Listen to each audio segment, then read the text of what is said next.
So first I'd like to say that Tibor is responsible for me being here, really, because it's Tibor that got me interested in rigidity. Not that long ago, maybe 2003, 2004. So I'd like to talk about a specific problem in rigidity, and it's joint work with John Owen. So I've spelled Siemens wrong, so I should apologize to Siemens, seeing as this is going live. So John is a consultant for a computer-aided design team in Cambridge at a laboratory of Siemens. So this problem was a problem that John suggested to me, and it has its origins in computer-aided design. So it actually originates in a practical problem. But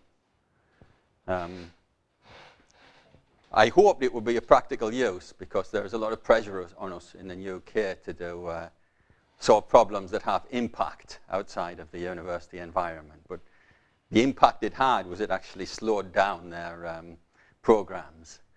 So it was a negative impact, which I don't think we get brownie points for. So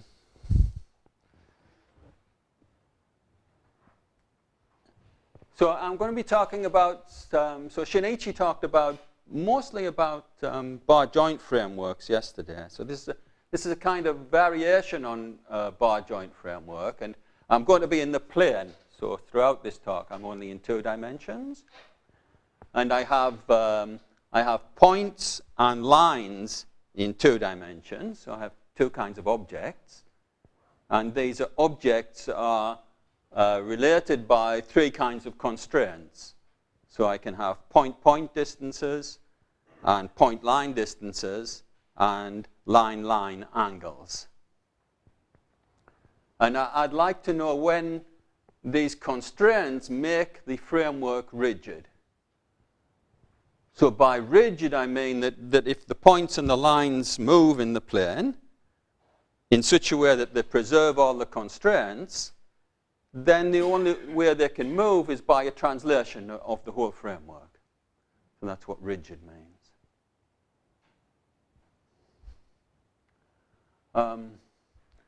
So here's an example. So this is a point-line framework. So there are 6 points, which are my U's, and there are 3 lines, which are my V's.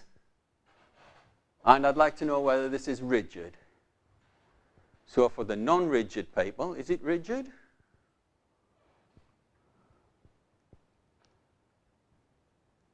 No. No. Well done, Bill. Why not?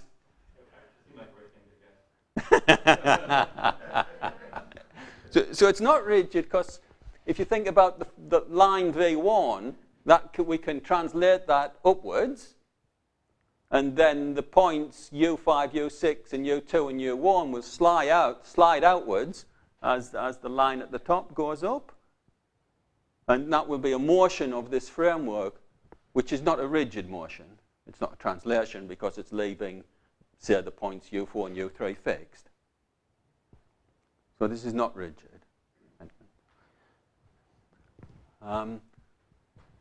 So what we can turn this into a problem in graph theory by looking at generic frameworks. So we rule out any algebraic dependencies between the coordinates of the points and the lines.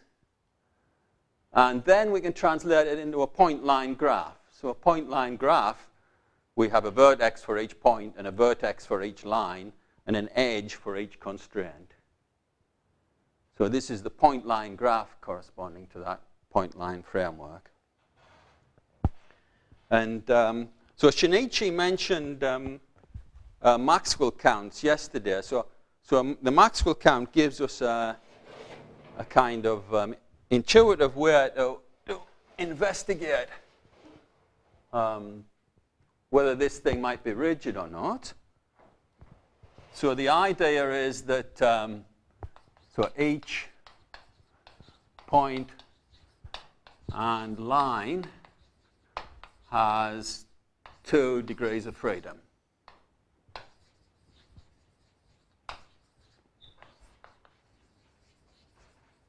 So to specify the position of a point, I need 2 coordinates, And to specify the position of a line, I need 2 coordinates. And so each constraint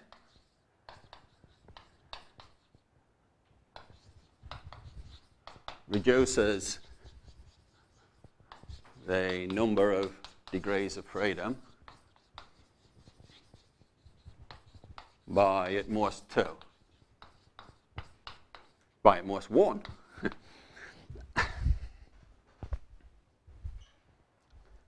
So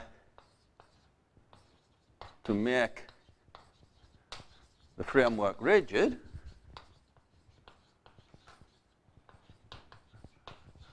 we will need, so if we count the total number of degrees of freedom, we've got twice the number of points plus twice the number of lines.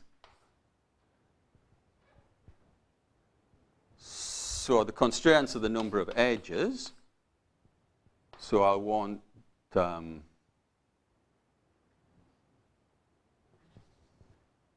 this number, but I'm never going to tie it down completely because I've always got the 2 translations in the plane. So I'm never, even if I put all of the edges in, I'm still going to have 2 degrees of freedom. So to make it rigid, I will need this number of independent constraints.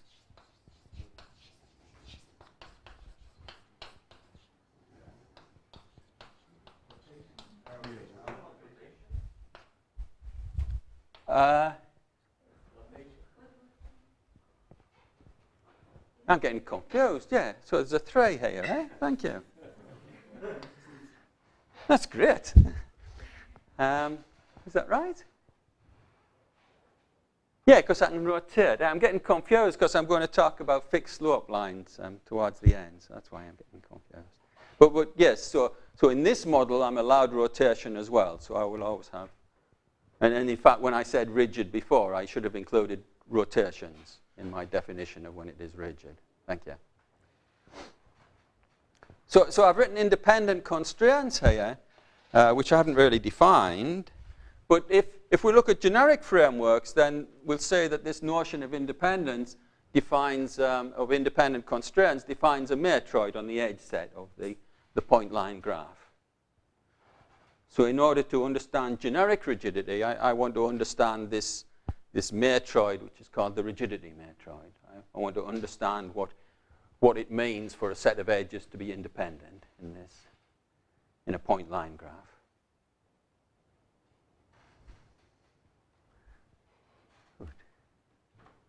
So here are necessary conditions, and again the setup is that I've switched it into a problem in graph theory, so I'm just looking at generic point line frameworks. So I've got this graph G which has 2 kinds of vertices, points and lines, and an edge set which corresponds to constraints. And I'm going to define these 2 submodular functions.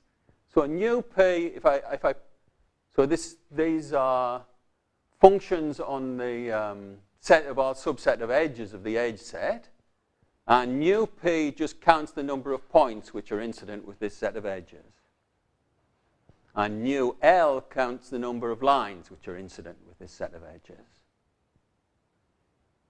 And so these are kind of simple submodular functions. Then, so 2 kind of necessary conditions for independence are that for any subframework, for any subset of the edges, this count cannot be broken. I can't have more than this number of edges if I want to be independent.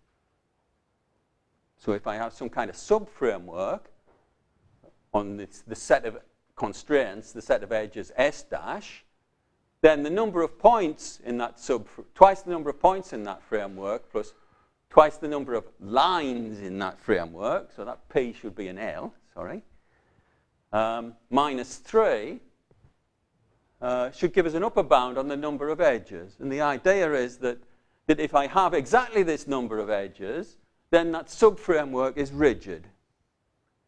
So if I add another edge, if I add another constraint, it cannot be independent from the existing constraints because I can't, once it's rigid, I can't make it more rigid.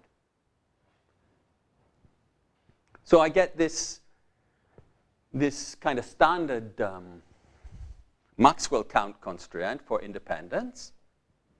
And what makes this kind of a bit different is that we have another count for independence, which just depends on the lines.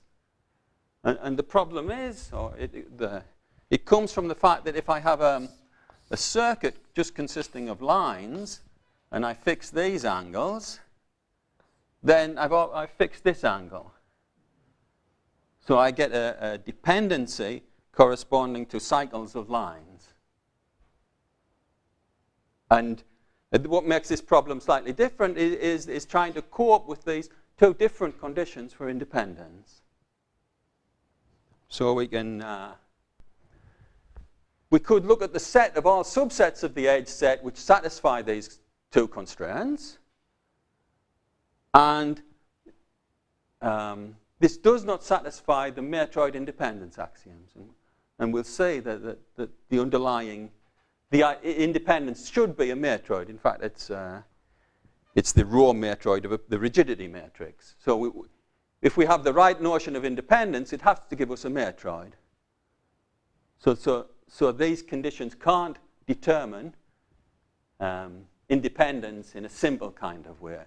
But they do determine independence in the fact that if we look at this family of sets F, and we take the largest subset of this family, which defines a Matroid as the independent sets, then that is actually the rigidity Matroid of the generic point line frameworks. So what we want to do is we want to find out this maximal subfamily of this set. And so I'll cut to the chase and tell you what the theorem is. So the theorem is, so this is a characterization of independence in this Matroid.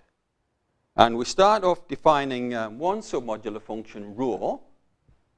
So we have our original submodular functions, nu p and nu l. And there's a theorem of Dunstan says that if for any subset of edges A, we look at all partitions of A, and we minimize this sum over all partitions, then it gives us another submodular function.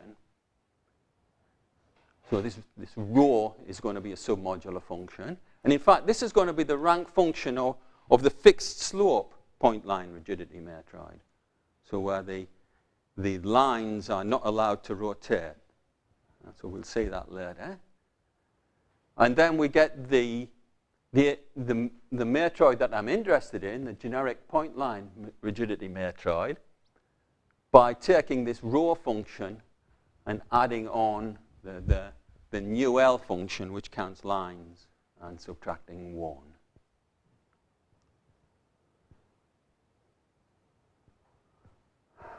So this is going, because this is submodular and this is submodular, this will be a submodular function. And so we're saying this is the Matroid induced by this submodular function, which is something else that Shinichi mentioned yesterday.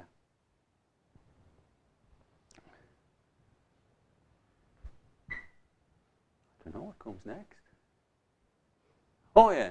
So for most of the rest of the talk, I'd like to give a kind of sketch of how we prove this, just to try and highlight the main ideas. So the first thing we do is we reduce to the naturally bipartite case. So we have two kinds of vertices. We've got points and lines. And so it's naturally bipartite if all the constraints are between points and lines. So it simplifies the problem if rather than having 3 different kinds of constraints, we can get away with just having one kind of constraint. And that's easy. So if we have a constraint that joins 2 points, we can just replace it by a rigid subframework, which is K33 in this example, and has the property that all the constraints go between points and lines. And we can do the same if we had a line-line constraint, so an angle between 2 lines. We just switch colors in this picture. So we can reduce the problem to a problem where all constraints are point line distances.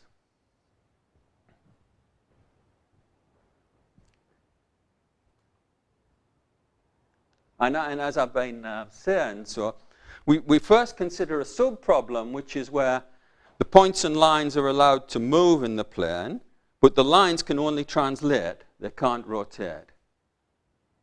So we call this fixed slope rigidity. And if we do the same count, this is a hard board, or it's electronic, is it? Thank you. If we do the same count, then now lines only have 1 degree of freedom, so this will go, and the total number of degrees of freedom that we get from the isometries of the plane is just 2, because now we really do only have translations, because the rotations change the slopes of the lines. So the Maxwell bound for the fixed slope rigidity is this count, and in fact this count, this notion of independence, defines the fixed slope rigidity matroid. So this follows from a theorem of Owen and Power. I guess an unpublished theorem of Owen and Power. There's a slight more general, because they also allow point-point constraints, where I'm just stating it for a naturally bipartite point line graph, so we just have point line constraints. And it's saying that the fixed slope rigidity matroid is induced by this submodular function. So on the next slide, I think, is, I've been saying this induced thing, and I think Shinichi had a similar slide yesterday. So this is Edmonds' theorem about matroids induced by a submodular function. So we have a submodular function f, and we take the independent sets to be, well, all sets satisfying this thing. And this gives us a matroid induced by f. And maybe this wasn't in Shinichi's slide, so I also need the formula for the rank function. So if we add the condition that f of any element is less than or equal to 1, then we get this formula for the rank function of this matroid, where we're taking the minimum over all partitions of the set of edges A.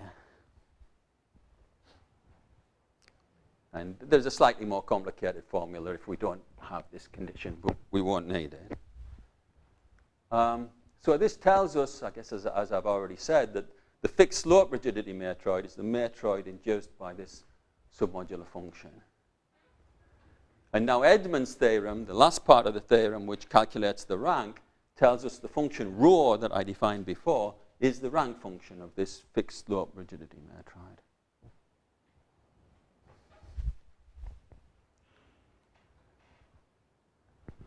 So that's the first step. So the first step is to give this geometric interpretation of what rho is.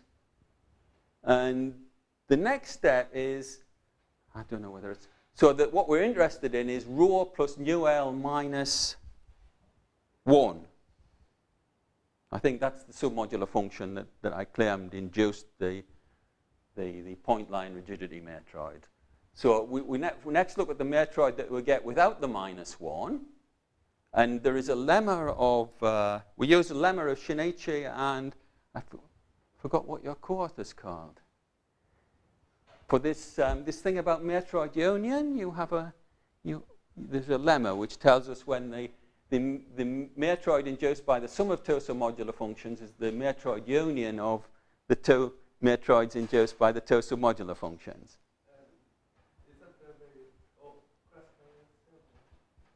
I thought it was a lemma in your paper with someone else. It was a bit different. Okay. So it's more like. So both are non-negative. I don't think so, no. Are there? Must be. Oh, there must be, because rho must be. Yeah, sorry, I'm getting confused. Yeah. Okay, so both are non-negative. So it's not. It's straightforward to show that this identity holds, that the matroid. Oh, drop your thing. Do you need this? Yeah, put it back on.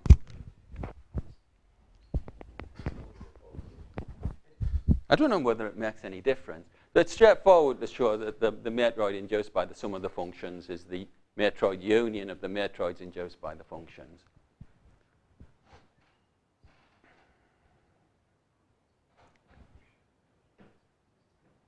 And I guess we'll say on the next slide that we can, so we have matrix representations for M rho and M nu L, and we can use this to get a matrix representation for this matroid. And then once we've got the matrix representation for this matroid, we can compare it with the matrix representation for the matroid that we're interested in, the point line rigidity matroid, and show that it's actually a Dilworth truncation, which is something else that Shinichi mentioned yesterday, of this matroid. So this last step is we get by comparing a representation of this matroid with the rigidity matroid for the point line graph. So I'm kind of feeding you things in a strange order. Sorry. So next I'd like to look at rigidity matroids, and to do that we have to get our hands dirty and actually look at what the constraints are. So we have a naturally bipartite point line graph. So there's only one kind of constraint. It's a distance from a point to a line. And now I need to coordinatize things. So I have a map which maps my point and line vertices into the plane. And it takes a point vertex. It just gives us the Cartesian coordinates of its position in the plane. And for my line vertex, it gives me the slope. It's actually the reciprocal of the slope for some reason. And the intersection on the y-axis. So aj is the slope, or 1 over the slope of the line. And bj is the coordinate of the intercept on the y-axis. And that tells me what the line is. And now I've screwed up my subscripts. So every time you say a j, pretend it's an I, and every time you say an I, a k, pretend it's a j.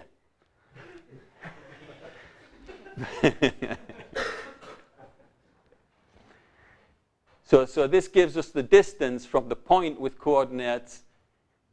Let's say if we switch to j's and k's, it gives us the distance from the point with coordinates xj, yj to the line with coordinates ak, bk.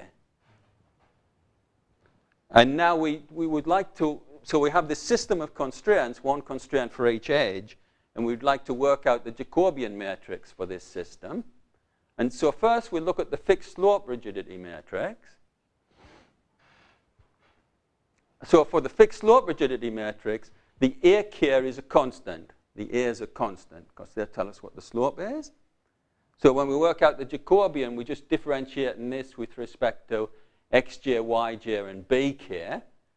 And if we do this and then simplify the matrix, we get this very simple matrix structure. So for an edge, there are two variables corresponding to each point vertex, and the entries are 1 and minus the slope of the other end of the edge.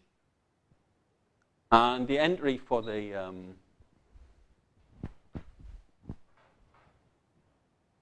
line vertex, we only have one variable, and it just turns out to be a -1.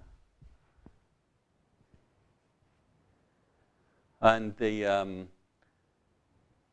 point line rigidity matrix is a bit more complicated. So we have this, now we have to differentiate with respect to aj as well. And after some simplification, we get this extra coordinate.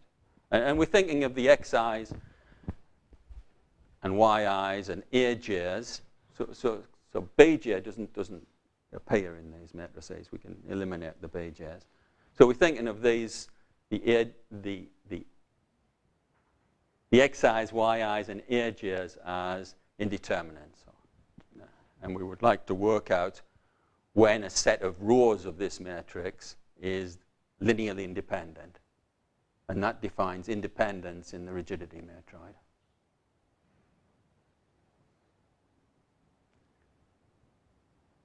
So the fixed slope one is particularly simple. If you think about the 1 and the -1 columns, that just looks like the adjacency matrix of the graph. So if you think of the adjacency matrix, an edge from ui to vj, we'd have a 1 for ui and a -1 for vj. And then we've got this extra edge here this extra indeterminate that we've put in, which corresponds to each point vertex. So there's a theorem of Brylowski that will tell us that the raw matroid of this thing is the matroid union of the cycle matroid of a graph and the matroid induced by nu p, I think.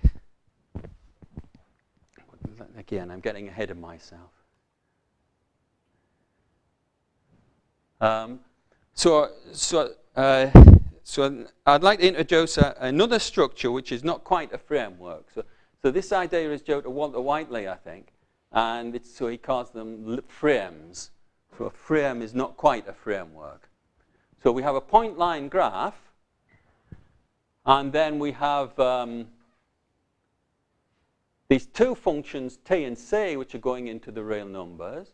And t maps the lines into the real numbers. And I don't know why I used t. Should really have used a. So you should think of t as being the slope of the line,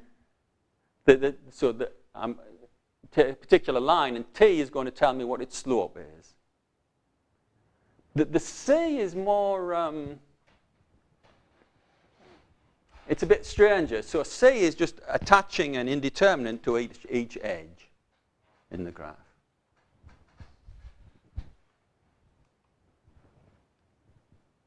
And so I can construct the frame rigidity matrix, which it's kind of similar to the point line rigidity matrix. Maybe I'll try the pointer. That'll be exciting. Oh. So it's the same as it's almost the same as the point line rigidity matrix, except the minus aj has been changed into a tj. So that's not much of a significant change. But then this complicated entry, which was a mixture of x's, y's, and a's, has turned into this indeterminate ce corresponding to the edge.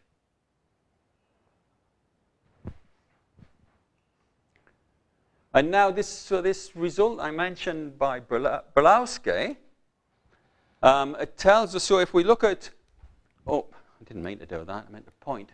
So if we look at this entry and this entry and this entry, then that's equivalent to the fixed slope rigidity matrix. So the only difference is I've replaced this tj by, I've replaced the minus aj by this tj, but these are all indeterminate. So that's not going to change independence of the rows. So the matroid induced by these three columns,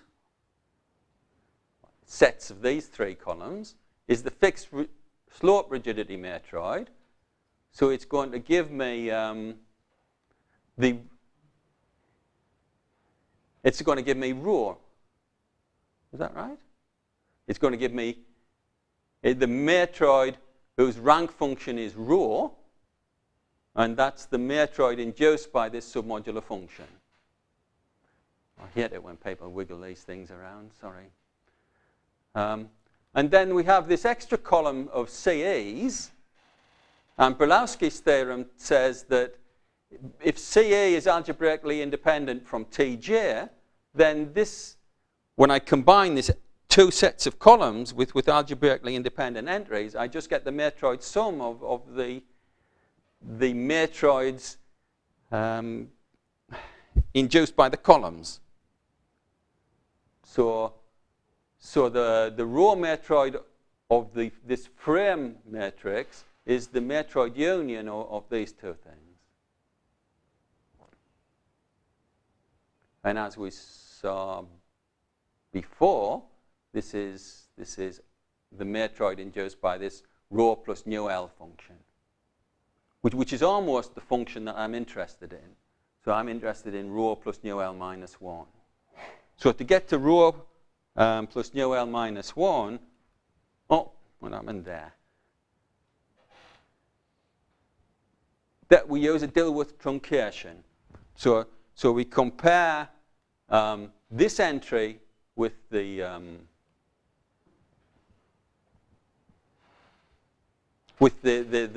entry of which was a mixture of x's and y's and a's, which are determined by the coordinates of the vertices, whereas this is an independent thing which just corresponds to each edge. It's got no relation to the vertices. And so there's a trick which Walter Whiteley introduced for the two-dimensional bar joint matroid, which gets us from the matroid induced by 2 nu minus 2, which is the matroid union of two copies of the cycle matroid, to 2 nu minus 3 by taking a Dilworth truncation. And we use the same trick to go from nu plus nu L to nu plus nu L minus 1.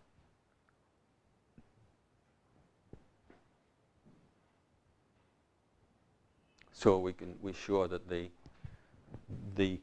matroid introduced by linear independence of the rows of the point line rigidity matrix is what we want it to be.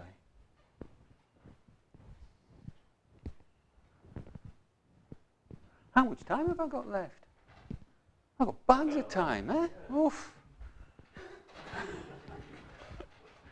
Well, I don't think I'm going to last that long. Too much or too little? Sorry? Too much or too little? Or too little, I think. So I gave this talk in Banff in July. There was a rigidity workshop in Banff, which is a beautiful place. And Walter Whiteley was in the audience. And Walter, as soon as I showed my picture at the top, at the beginning of the talk, where I had this line, this framework which was not rigid. So Walter said that this suggested to him that we could transform the point line rigidity matroid into a bar joint rigidity matroid in which a certain set of points are collinear. So it's kind of a special position thing. So Larman's theorem characterizes rigidity when the coordinates of the points are algebraically independent for bar joints. So we just have points and some point-point distances. And Larman's theorem tells us when a generic realization of such a graph, where these are our distances, is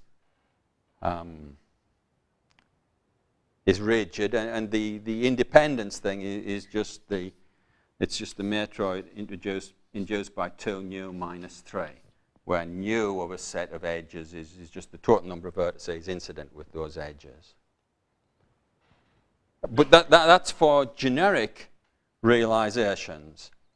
So instead, we look at a realization in which a certain set of points happen to lie on a line.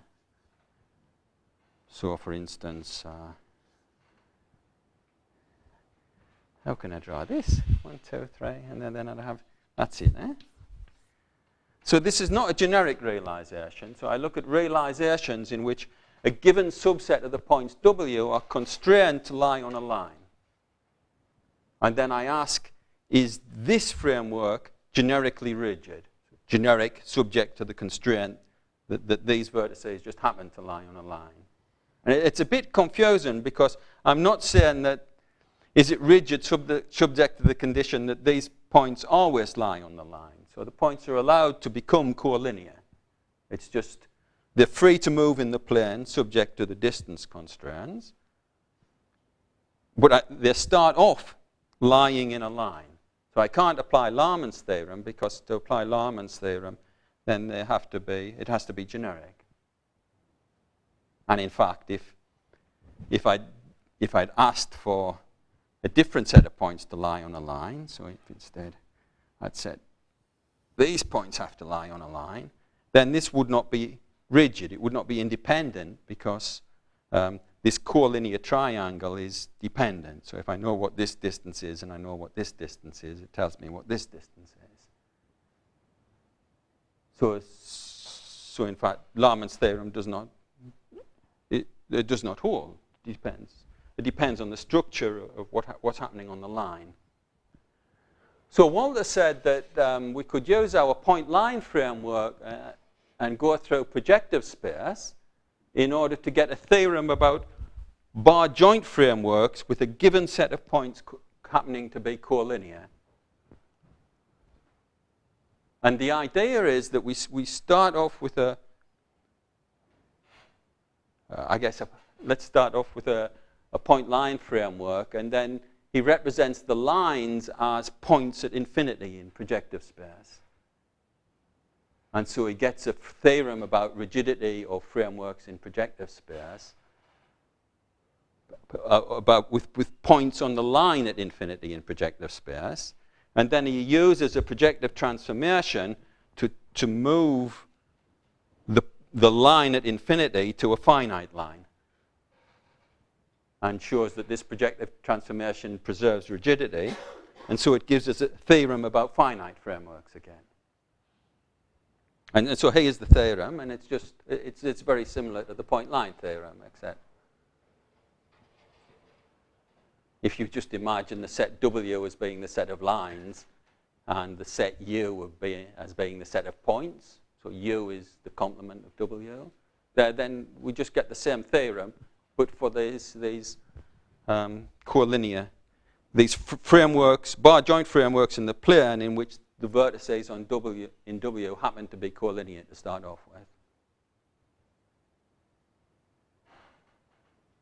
And so, I forgot his name.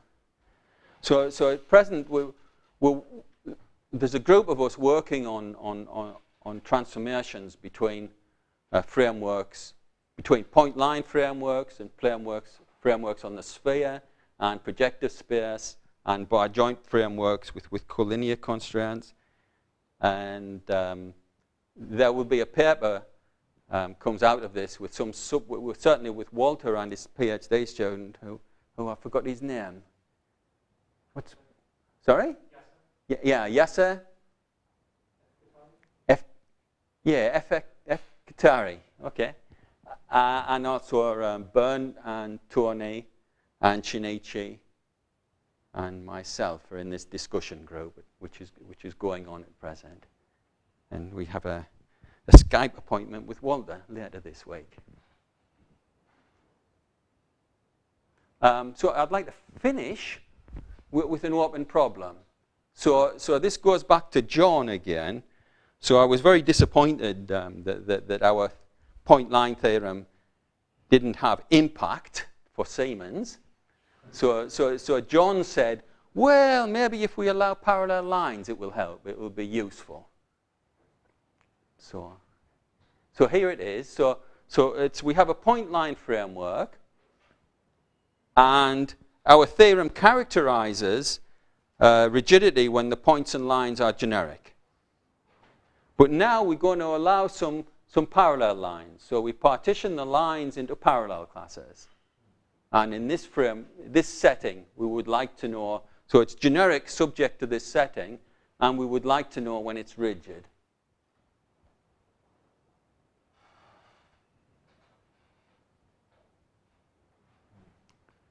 So just to get warmed up with, we thought, well, let's try and solve the fixed slope version of this problem, because that was quite simple for the generic.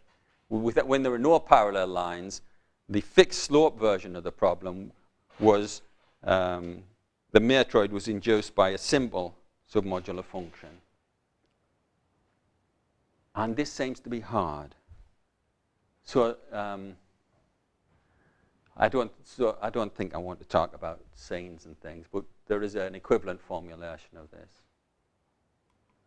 So we have necessary conditions for rigidity, for independence, and this is the same as this one, that for any subset of the edges So it's the same as we had for fixed slope rigidity before.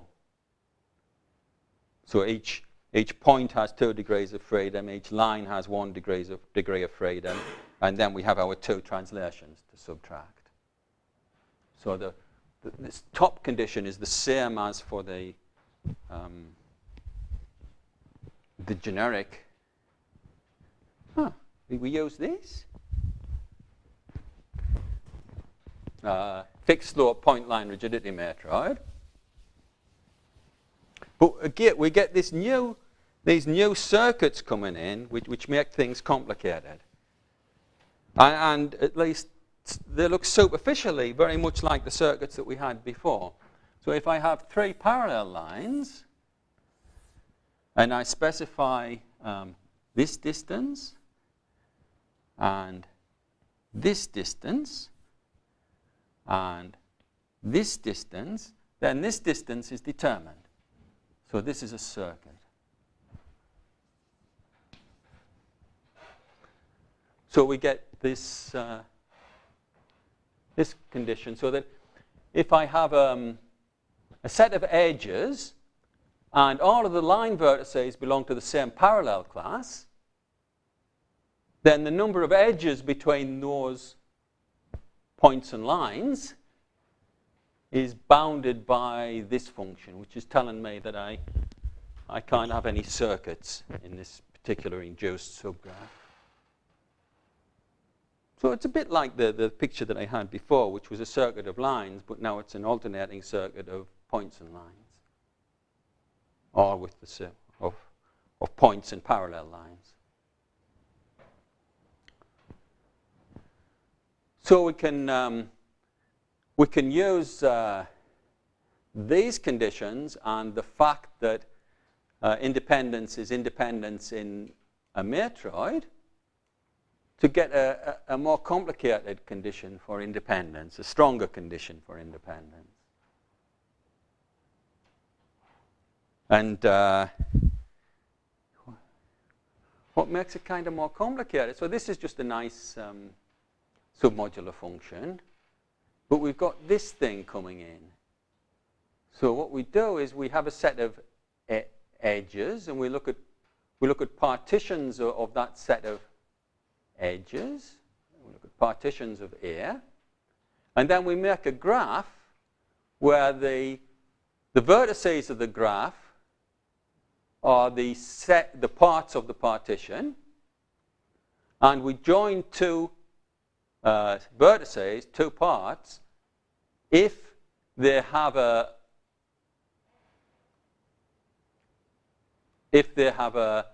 vertex in common which belongs to the kth parallel class.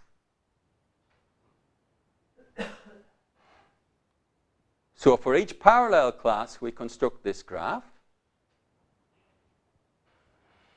And the number of vertices in the graph is t. It's just the number of sets in the partition. And so this thing is positive. So CFK, we subtract the number of components in this graph. And then we add on the total the number of line vertices. So it's not the prettiest function in the world, I don't think. But we suspect that this function will determine the rigidity matroid. We hope that this function will determine the rigidity matroid. So we hope that the fixed slope with rigidity matroid with parallel lines is induced by this function. But we can't even show that this function is submodular. So that's the problem. That's what the problem is the problem I mentioned at the beginning. But this is a very specific problem that maybe people who are interested in submodularity and can see the beauty lying behind this function could perhaps work on.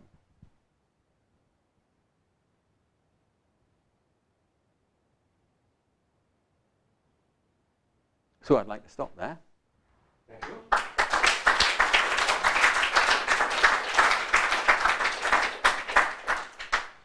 So, questions? Yeah? For the problem you started with, so suppose you want to replace So the interaction between, you had points and lines, and the interaction between points and lines with the point line interaction. So it won't work with unit circle. Suppose we start with a graph which has only point unit circle or unit circle interaction. So do you think that the rest will work? Because other than that, I'm not sure what is expected to be done. So what is a point unit circle distance? We take the closest point. And the unit circle angle?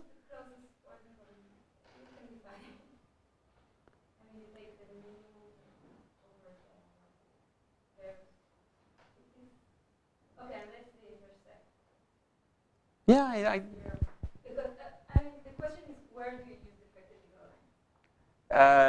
so the fact that they are lines determines the structure of the rigidity matroid. So it gives me the entries in this matrix. So maybe you can transform the entries in your unit circle matrix to my point line matrix, but I think it depends on those entries.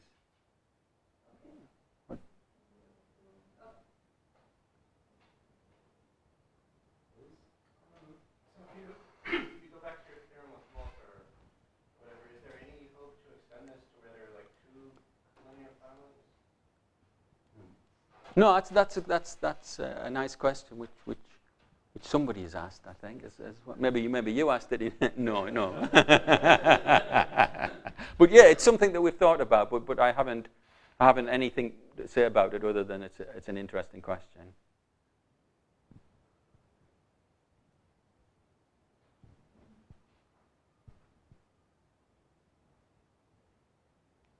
I should have said that this. So I forgot to mention. So when me and Tabor started working on this problem, but it's a really weird coincidence. So one of the problems we worked on was I've rubbed it off now, where you just specify 3 collinear lines. Sorry, 3. Yeah, you specify 3 collinear points. So it's the special case of this theorem when the size of W is 3. And we worked quite hard on that and actually characterized independence and rigidity for this setting. And at the time, I wouldn't have imagined it was possible to go to more points. But coming at it from a completely different angle, it seems possible. Yeah? So in this case, it seems true that if you have the rigid generic realization, then all generic realizations are rigid. I mean, generic in the sense that some points are collinear, but otherwise it's generic. Yeah. So is this true if there are more classes, or you don't even know that? Whether it's true that if there are more collinear classes, then genericity is zero. So rigidity depends only on the graph.